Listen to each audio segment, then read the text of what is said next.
আমাদের forest secretary, forest minister আছেন।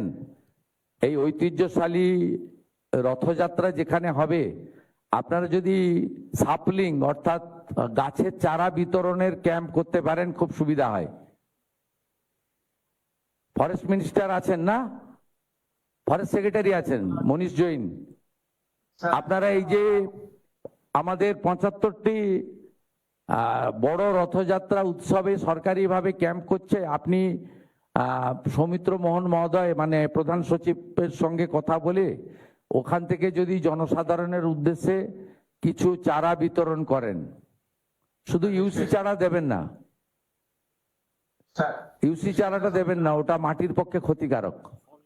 ফল গাছের চারা বিতরণে উৎসাহিত করুন এবং সমুদ্র তীরবর্তী এলাকার মেলাগুলিতে নারকেল গাছের চারা বেশি করে বিতরণ করুন, যেখানে বেশি বজ্রপাত হয়।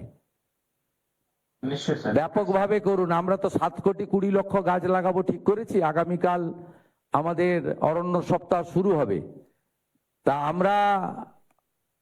আমি আজকে সকালে একটা ন্যাশনাল চ্যানেলে দেখছিলাম উত্তরপ্রদেশ 26 কোটি গাছ লাগাচ্ছে। আমাদের কেন্দ্রীয় স্বরাষ্ট্র সমবায় মন্ত্রী অমিত শাহজি তার নিজের লোকসভা কেন্দ্রে 1,20,00,000 গাছ লাগাচ্ছেন। তা এত বড় রাজ্য, আমরাও এক্ষেত্রে অন্তত উত্তরপ্রদেশের সঙ্গে প্রতিযোগিতা করতে পারি। ঠিক আছে স্যার, ইনফ্যাক্ট আমরা আপনাদের দেশে এইবার আমরা 7,50,00,000 গাছ লাগাবার জন্য প্ল্যানিং করে ফেলেছি স্যার। আর এয়ারনেস আপনাকে কেন্দ্র করে স্যার 2,80,000 গাছগুলো 2,80,00,000 গাছগুলো স্যার আমরা in the mid time planning করে ফেলেছি, এরিয়াগুলো আইডেন্টিফাইড করে নিয়েছি স্যার। আর এই সারা সাথে আপনি যেটা আজকে নির্দেশ দিলেন সৌমিত্র মোহন সেন কথা বলে 75 রথযাত্রা যেখানে হচ্ছে সুন্দর করে আমরা ওখানে মানে আমাদের হর্টিকালচার ফুড ওরিয়েন্টেড কোকোনাট ভিত্তিক গাছগুলো বিল করার জন্য উদ্যোগ নিয়ে নেবো স্যার। আপনাকে আর কেএমসি কমিশনারকে আমি বিশেষভাবে বলবো, আমার ভবানীপুর বিধানসভা কেন্দ্র, সেখানে একটা বড় লক্ষ্যমাত্রা নিয়ে গাছ বিতরণের দায়িত্ব আপনাদের দুজনকে নিতে হবে। একদিন বলবেন, আমি লঞ্চিং করে দিয়ে আসবো। স্যার অর্ডার করে নিচ্ছি স্যার। ধন্যবাদ মাননীয় মুখ্যমন্ত্রীকে তার বক্তব্য রাখার জন্য এবং সেই সঙ্গে এত অভিনব উদ্যোগ আমাদের মাঝে পৌঁছে দেওয়ার জন্য। এবার রাজ্য সরকারের তরফে ঐতিহ্যবাহী রথযাত্রা কমিটিগুলির হাতে আর্থিক সহায়তা প্রদান করা হবে। নবান্ন সভাঘরে এই মুহূর্তে উপস্থিত রয়েছে কলকাতা, হাওড়া এবং দক্ষিণ 24 পরগনার ঐতিহ্যবাহী রথযাত্রা আয়োজনকারী সংস্থাগুলি। তাদের হাতে তুলে দেওয়া হবে আর্থিক সহায়তা বা চেক। প্রথমেই কলকাতার বাগবাজার মহাপ্রভু মন্দির পরিচালন সমিতি, তাদের প্রতিনিধিদের এগিয়ে আসার অনুরোধ জানাই। কত বছর?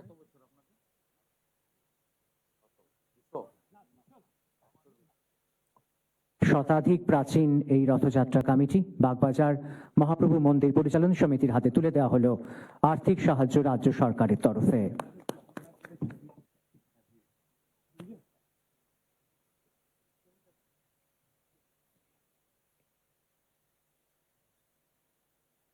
নবান্ন সভাঘরে চলছে রাজ্য সরকারের তরফে ঐতিহ্যবাহী রথযাত্রা কমিটিগুলির হাতে আর্থিক সহায়তা সংক্রান্ত চেক প্রদান অনুষ্ঠান। শতাধিক প্রাচীন, শতবর্ষ প্রাচীন বাগবাজার মহাপ্রভু মন্দির পরিচালন সমিতির হাতে তুলে দেওয়া হয়েছে এই চেক। এরপর ইসকন কলকাতার প্রতিনিধিদের এগিয়ে আসার জন্য অনুরোধ জানাই। তাদের হাতে তুলে দেওয়া হবে রাজ্য সরকারের তরফে 5 লক্ষ টাকার চেক।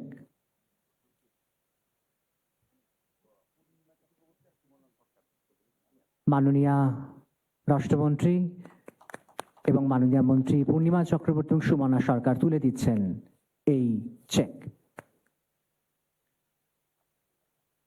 এরপর শ্রী জগন্নাথ সেবা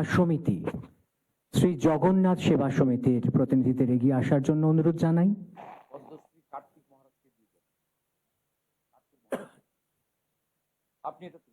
পদ্মশ্রী শ্রী কার্তিক মহারাজকে অনুরোধ জানাই এগিয়ে আসার জন্য এই চেক তাদের হাতে তুলে দেওয়ার জন্য।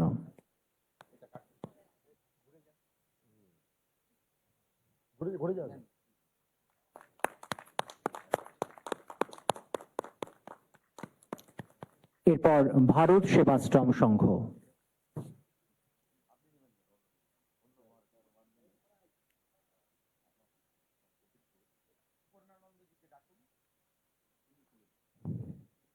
শ্রদ্ধেয় স্বামী সুপর্ণানন্দজি মহারাজকে অনুরোধ জানাই এই চেক তিনি তুলে দেবেন ভারত সেবাশ্রম সংঘের হাতে।